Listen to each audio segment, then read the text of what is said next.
গৃহপ্রবেশ সিরিয়ালে আজকের পর্বে আপনারা দেখতে পাবেন তুফানের মা তুফানের সামনে বসে কান্না করে আর বলে, তুফান কেন তুই আমাকে ছেড়ে চলে গেলি? এখন আমি কার কাছে থাকবো বাবা?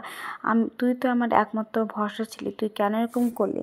তখন রূপ শুভকে বলে, শুভ আমাদের আদি কি ভালো আছে? তখন আদি বলে, হ্যাঁ রূপ, আমি খুব ভালো আছি। আর তুফানের যে কারণে মৃত্যু হয়েছে সে হচ্ছে এই মেয়েটা, এই মোহনা, এই আমাদের ভাই তুফানকে মেরে ফেলেছে, এসব বলে। তখন ওখানে চুপচাপ মোহনা দাঁড়িয়ে থাকে। তখন ও দাদু বলে, মোহনা? আর ও ঠাম্মি বলে, মোহনা ওকে খুন করেছে? তো হ্যাঁ হ্যাঁ দাদু, ওকে মোহনা খুন করেছে, ও লোক লাগিয়েছিল ওদের গুলি মারার জন্য, এসব বলে। তখন দেবিকা বলে, কি বলছো তুমি আদি?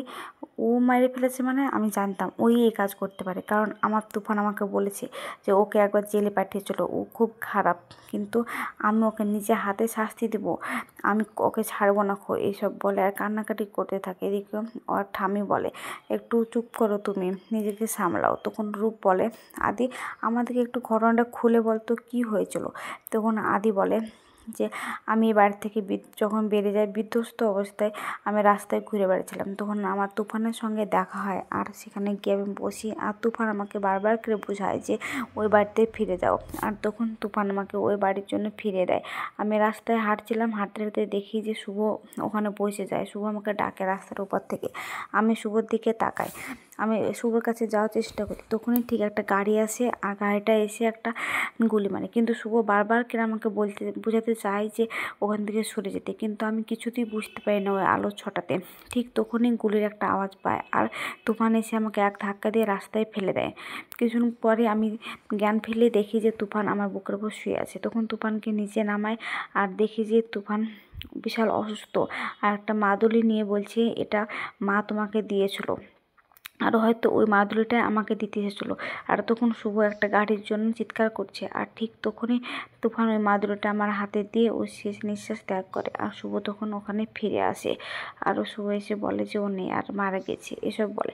তখন বলে, এই মেয়েটার জন্য শুধু মারা গেছে, এই মেয়েটাই ওখানকার লোক পাঠিয়েছিল আর মেরেছে। তখন মনা বলে, মিথ্যা কথা বলছে সবাই, আমি তো এই বাড়িতেই ছিলাম, সুমিকে জিজ্ঞেস করো, সারা রাত ধরে আমি ভোরের দিকে একটু বাড়ি থেকে বেরিয়েছিলাম তো এখন ফিরে আসলাম।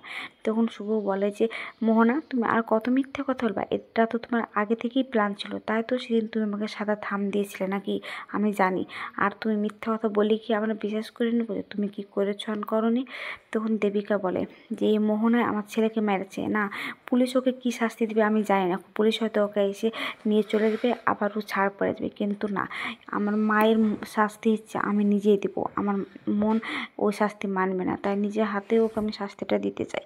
তাই বলে মোহনাকে গলা টিপে মারতে যায় ওখানকারে।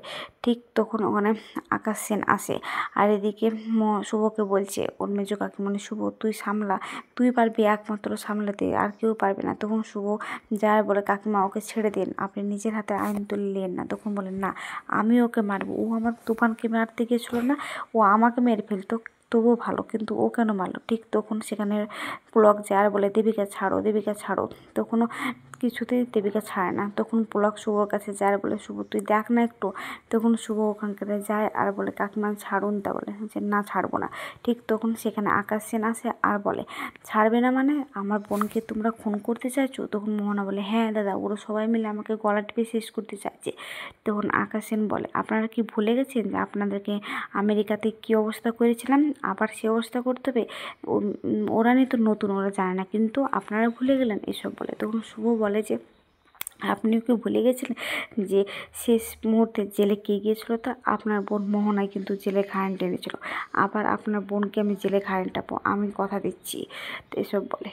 তখন দেবিকা বলে যে তোমার বোন একটা ক্রিমিনাল, আমার ছেলেকে মেরে ফেলেছে আর তুমি এত বড় বড় কথা বলছো। তখন আকাশ বলে, ও তুফান মারা গিয়েছে না, তাহলে এক কাজ করুন, তুফান তো কী হবে, ও আপদ মারা গিয়েছে, ভালোই হয়েছে, সব থেকে বিপদ থেকে উদ্ধার পেয়েছি, এসব বলে। তখন দেবিকা রেগে যায় আর বলে, তুমি এসব কি কথা বলছো? তখন আদিও রেগে যায় আর আদি রেগে যে তুফানের কলার ধরে আর ওকে মারতে যায়। তখন আদির ভাইরা গিয়ে আদিকে ছেড়ে নিয়ে আসে আর এদিকে রূপ বলেন, দেখ আদি তুই একটু সামলা, আমরা মোহনাকে কিন্তু এ বাড়িতে বউ হিসাবে মেনে নিয়েছি, তুই যদি এখন কিছু করিস তাহলে কিন্তু আমরা বিপদে পড়বো, এসব বলে। তখন আকাশ মোহনাকে বলে, তুই ঠিক আছিস? তখন বলে, হ্যাঁ আমি ঠিক আছি।